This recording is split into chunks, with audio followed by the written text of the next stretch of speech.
ಮತ್ತೊಂದು ವಾರ ಬಂದೇ ಬಿಡ್ತು ಗುರುವೆ. ಖಡಕ್ ಸಿನಿಮಾದ ವೀಕ್ಲಿ ರೌಂಡ್ ಆಫ್ ಕೂಡ ನಿಮ್ ಮುಂದೆ ಬಂದಿದೆ.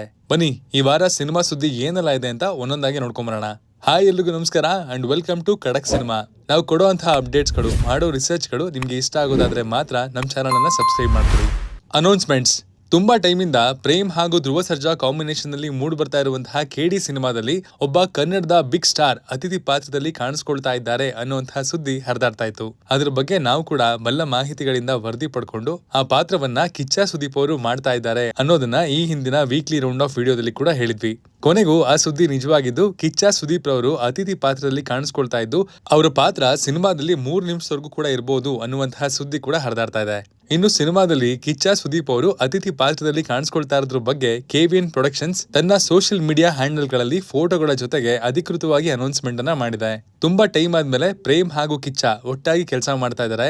ದಿ ವಿಲನ್ ದಿನಗಳನ್ನ ನೆನಪಿಸ್ಕೊಂಡು ಕೆಲವರು ಬೇಡ ಅಂತ ಸೋಷಿಯಲ್ ಮೀಡಿಯಾದಲ್ಲಿ ಹೇಳ್ತಾ ಇದ್ರೆ, ಇನ್ನು ಕೆಲವರು ಎಲ್ಲಾ ದಿನ ಸಂಡೇ ಆಗಿರಲ್ಲ, ಈ ಸಲ ಡಿಫ್ರೆಂಟ್ ಆಗಿರುತ್ತೆ ಅಂತ ಒಳಗಿಂದೊಳಗೇನೆ ಧೈರ್ಯ ತಗೊಂಡು ಸೋಷಿಯಲ್ ಮೀಡಿಯಾದಲ್ಲಿ ಕಮೆಂಟ್ ಮಾಡ್ತಾ ಇದ್ದಾರೆ. ಫಿಲಂ ದೀಪಾವಳಿ ಟೈಮ್ಗೆ ರಿಲೀಸ್ ಆಗುತ್ತೆ ಅಂತ ಹೇಳಲಾಗ್ತಾ ಇದ್ದು ನಿಜವಾದ ರಿಸಲ್ಟ್ಗೋಸ್ಕರ ಅವತ್ತಿನವರೆಗೂ ಕಾಯಲೇಬೇಕು. Big updates.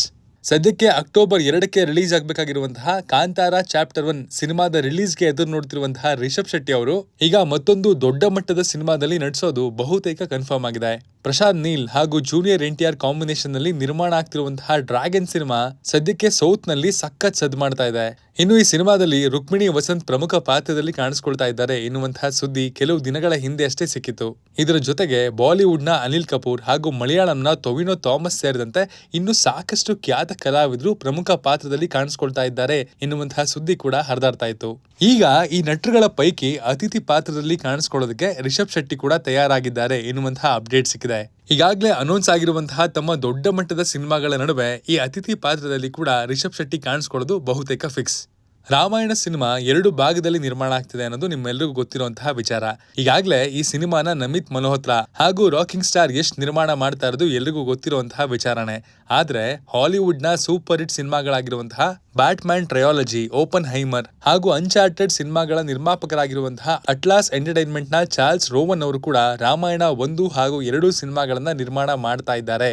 ನಮ್ಮ ಇಂಡಿಯನ್ ಸಿನಿಮಾ ಹಾಲಿವುಡ್ ಮಾರ್ಕೆಟ್ ನಲ್ಲಿ ಕೂಡ ಒಂದು ಒಳ್ಳೆ ಸ್ಟ್ಯಾಂಡರ್ಡ್ ಅನ್ನ ಸೆಟ್ ಮಾಡೋದಕ್ಕೆ ಇದು ಸಾಕಷ್ಟು ಸಹಕಾರಿಯಾಗಿದೆ. ಮಾರ್ಕ್ ಸಿನಿಮಾದ ಶೂಟಿಂಗ್ ಸದ್ಯದ ಮಟ್ಟಿಗೆ ಬೇರೆ ಸಿನಿಮಾಗಳಿಗೆ ಹೋಲಿಸಿದ್ರೆ ಸಾಕಷ್ಟು ವೇಗವಾಗಿ ಸಾಗಿ ಬರ್ತಾ ಇದೆ. ಕಿಚ್ಚ ಸುದೀಪ್ ರವರ ಡಿಫ್ರೆಂಟ್ ಹೇರ್ ಸ್ಟೈಲ್ ಜೊತೆಗೆ ಸಿನಿಮಾದ ಕಂಟೆಂಟ್ ಕೂಡ ಸಖತ್ ಡಿಫ್ರೆಂಟ್ ಆಗಿರುವಂತಹ ರೀತಿಯಲ್ಲಿ ಕಾಣಿಸ್ತಾ ಇದೆ. ಇನ್ನು ಸಿನಿಮಾದ ಮೊದಲ ಹಾಡು ದಸರಾ ಹಬ್ಬಕ್ಕೆ ರಿಲೀಸ್ ಆಗುವಂತಹ ಸಾಧ್ಯತೆ ದಟ್ಟವಾಗಿ ಕಂಡು ಬರ್ತಾ ಇದೆ ಎನ್ನುವಂತಹ ಅಪ್ಡೇಟ್ ಸಿನಿಮಾ ತಂಡದಿಂದ ಸಿಕ್ಕಿದ್ದು ಅಜ್ನೀಶ್ ಲೋಕನಾಥ್ ಅವರ ಮ್ಯೂಸಿಕ್ ಮಾರ್ಕ್ ಸಿನಿಮಾದಲ್ಲಿ ಯಾವ ರೀತಿಯಲ್ಲಿ ಇದೆ ಅನ್ನೋದನ್ನ ಕಾದ್ ನೋಡ್ಬೇಕಾಗಿದೆ. ಎನ್ ವಿನಾಯಕ ನಿರ್ದೇಶನದಲ್ಲಿ ಮೂಡ್ ಬಂದಿರುವಂತಹ ಫುಲ್ ಮೀಲ್ ಸಿನಿಮಾದ ಆಡಿಯೋ ಲಾಂಚ್ ಆಗಿದ್ದು ಸಿನಿಮಾದ ಸಾಂಗ್ ಗಳನ್ನ ರಿಲೀಸ್ ಮಾಡಿದ್ದಾರೆ. ಸಿನಿಮಾದಲ್ಲಿ ಲಿಖಿತ್ ಶೆಟ್ಟಿ, ದಿಯಾ ಖ್ಯಾತ್ಯ, ಖುಷಿ ರವಿ ಹಾಗೂ ತೇಜಸ್ವಿ ಶರ್ಮಾ ಪ್ರಮುಖ ಪಾತ್ರದಲ್ಲಿ ಕಾಣಿಸ್ಕೊಳ್ತಾ ಇದ್ದಾರೆ. ಸುಮಾರು ದಿನಗಳಾದ್ಮೇಲೆ ಗುರುಕಿರಣ್ ಅವರು ಮ್ಯೂಸಿಕ್ ಮಾಡಿರೋದು. ಆಡಿಯೋ ಲಾಂಚ್ ಈವೆಂಟ್ ಅಲ್ಲಿ ಫಿಲಂ ಟೀಮು ಕ್ಯಾಸೆಟ್ ನಲ್ಲಿ ಹಾಡನ್ನ ಬಿಡುಗಡೆ ಮಾಡೋ ಮೂಲಕ ವಿಭಿನ್ನವಾಗಿರುವಂತಹ ಪರಂಪರೆಗೆ ಕೈ ಹಾಕಿದೆ. ಒಂದು ಕಾಲದಲ್ಲಿ ಟೇಪ್ ರಿಕಾರ್ಡರ್ ಹಾಗೂ ಕ್ಯಾಸೆಟ್ ಗಳಿಗೆ ಒಂದು ಡಿಮ್ಯಾಂಡ್ ಇತ್ತು, ಆದ್ರೆ ಬರ್ತಾ ಬರ್ತಾ ಅದು ಕ್ಷೀಣಿಸ್ ಹೋಯ್ತು.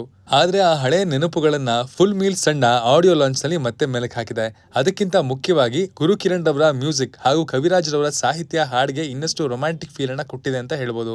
ಸಾಂಗ್ ಗಳನ್ನ ಕೇಳಿದ್ರೆ ನಿಮ್ಗೆ ಗುರುಕಿರಣ್ ಅವರ ಓಲ್ಡ್ ಎರಾ ಜ್ಞಾಪಕಕ್ಕೆ ಬರುತ್ತೆ. ಜಯದ್ ಖಾನ್ ನಟನೆಯ ಕಲ್ಟ್ ಸಿನಿಮಾದ ಅಯ್ಯೋ ಶಿವನೇ ಸಾಂಗು ರಿಲೀಸ್ ಆಗಿದ್ದು magical music composer Arjun Janya ಅವರ ಮ್ಯೂಸಿಕ್ ಕರಾಮತ್ತು ಈ ಸಾಂಗ್ ಅಲ್ಲಿ ಕಂಡು ಬರುತ್ತೆ.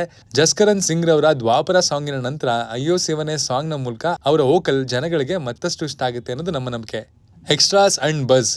ಮೊದಲನೇದಾಗಿ ಈ ಬಾರಿ ರಾಜ್ಯ ಸರ್ಕಾರ ಕರ್ನಾಟಕ ರತ್ನ ಪ್ರಶಸ್ತಿಯನ್ನ ಕನ್ನಡ ಚಿತ್ರರಂಗದ ಸಾಹಸ ಸಿಂಹ, ಅಭಿನಯ ಭಾರ್ಗವ ಬಿರುದಾಂಕಿತ ಡಾಕ್ಟರ್ ವಿಷ್ಣುವರ್ಧನ್ ಹಾಗೂ ಡಿ ಸರೋಜಾದೇವಿ ಅವರಿಗೆ ಮರಣೋತ್ತರವಾಗಿ ನೀಡಬೇಕು ಎನ್ನುವಂತಹ ನಿರ್ಧಾರವನ್ನ ಮಾಡಿರೋದು ಕೋಟ್ಯಾಂತರ ಅಭಿಮಾನಿಗಳಿಗೆ ಸಂತೋಷವನ್ನ ತಂದಿದೆ.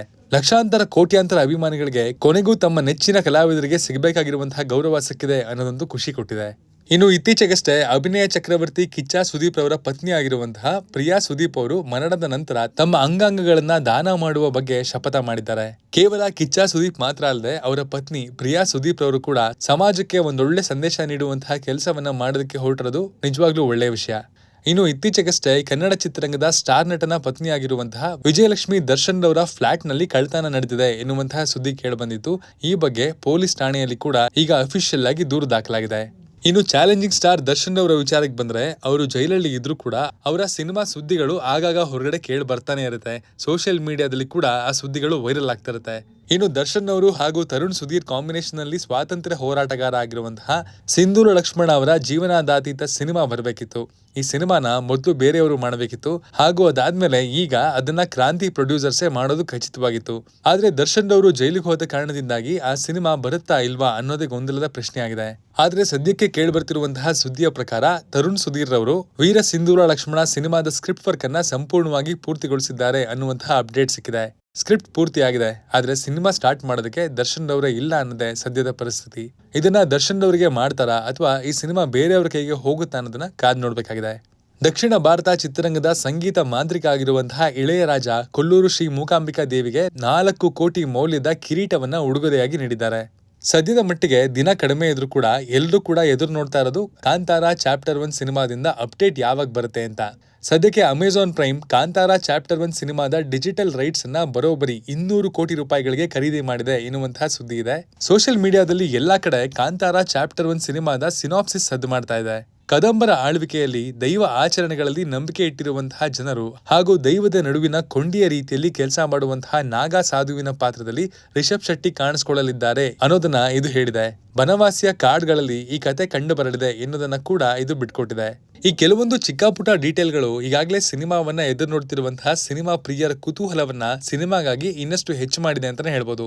ಸಿನಿಮಾ 30ಕ್ಕೂ ಹೆಚ್ಚು ದೇಶಗಳಲ್ಲಿ ರಿಲೀಸ್ ಆಗೋದಕ್ಕೆ ರೆಡಿ ಆಗ್ತಾ ಇದ್ದು, ಪಂಚ ಭಾಷೆಗಳನ್ನ ಮೀರಿ ಒಟ್ಟಾರೆ 6ಕ್ಕೂ ಹೆಚ್ಚಿನ ಭಾಷೆಗಳಲ್ಲಿ ಸಿನಿಮಾ ರಿಲೀಸ್ ಆಗ್ತಿದೆಯಂತೆ. ಕೆಲವೊಂದು ಮೂಲಗಳ ಪ್ರಕಾರ 2000ಕ್ಕೂ ಹೆಚ್ಚಿನ ಪ್ರೀಮಿಯರ್ ಶೋಗಳನ್ನ ಕೂಡ ಸಿನಿಮಾಗಾಗಿ ಆಯೋಜಿಸಲಾಗಿದೆ ಎನ್ನುವಂತಹ ಸುದ್ದಿ ಇದೆ. ಪ್ರಮೋಷನ್ ಮಾಡ್ತಾ ಇಲ್ಲ ಅಂತ ಹೇಳಿದವ್ರಿಗೆ ಈಗ ಈ ರೀತಿಯ ಸರ್ಪ್ರೈಸ್ ಗಳನ್ನ ಚಿತ್ರತಂಡ ನೀಡ್ತಾ ಇರೋದು ಸಿನಿಮಾಗಾಗಿ ದೊಡ್ಡ ಮಟ್ಟದ ಪ್ಲಾನಿಂಗ್ ನಡೀತಾ ಇದೆ ಅನ್ನೋದನ್ನ ಖಚಿತಗೊಳಿಸಿದೆ.